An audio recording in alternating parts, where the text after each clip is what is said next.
Good morning, everyone. Boker Tov. This week's Torah portion tells the story of baby Moses, Moshe, rescued from the Nile. And he's raised in the palace with Pharaoh. And one day, the Torah says, he goes out and he sees an Egyptian striking a Jew. And the Torah says, he looks this way, he looks that way, and he sees there's no man. And so he strikes the Egyptian, kills him, and rescues the Jew. And then the Torah says on day number 2, he goes out and he sees a Jew hitting a fellow Jew, and he says, Jew, why would you strike your fellow Jew?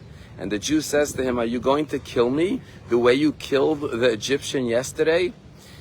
And then Moses realizes that the matter is known. And the question is, if he looked this way and that way and he saw there was no man, how is it that he was noticed? He was spotted, he was seen killing the Egyptian. And the rabbis say the way to interpret this verse is not that he looked to see if anyone was watching him, because Moses would have done the right thing and saved the Jew regardless, as he did. But rather, Moses looked this way and that way and saw there's no man. He saw that there was no one else coming to the defense of this Jew. No one else cared. No one else was taking action to rescue this Jew. And therefore, when he saw there's no man, there's no one else, as it says in Pirkei Avot, when there's no one else, there's no other man, you become the man. And therefore, instead of saying, well, no one else cares, why should I care? On the contrary, Moses said, if no one else cares, that's all the more reason that I need to care and I need to save this Jew. I am now at a prayer breakfast at Mar-a-Lago. Over 1,000 people, Jews and Christians together, praying for the welfare of Jerusalem.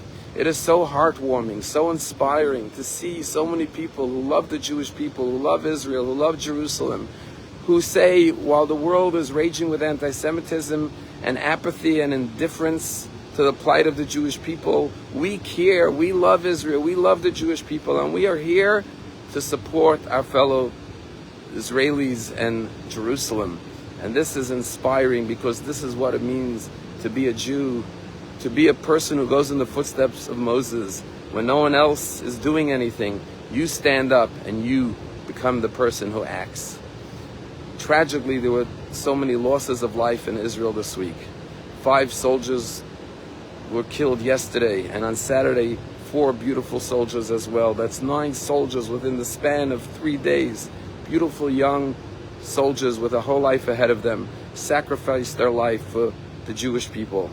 One of them was a sergeant by the name of Eliav, a stoker. And his mother is sitting Shiva in Chalon for her son. And someone came to the Shiva house and saw that she was basically alone. There weren't even enough people to make a minyan. And so he was heartbroken, and he put out a post on social media saying, I just came from Liat, a stoker's Shiva for her son, Eliav, and the place was empty.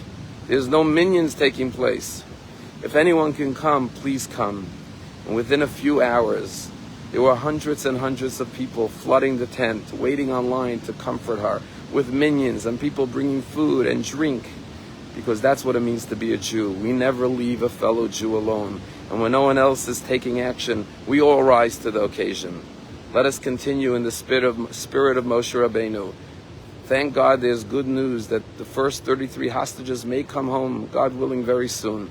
But 33 is not enough. We need every one of those 100 hostages at home, and we will not stop and we will not rest until they are all returned to their loving families. Have a wonderful day.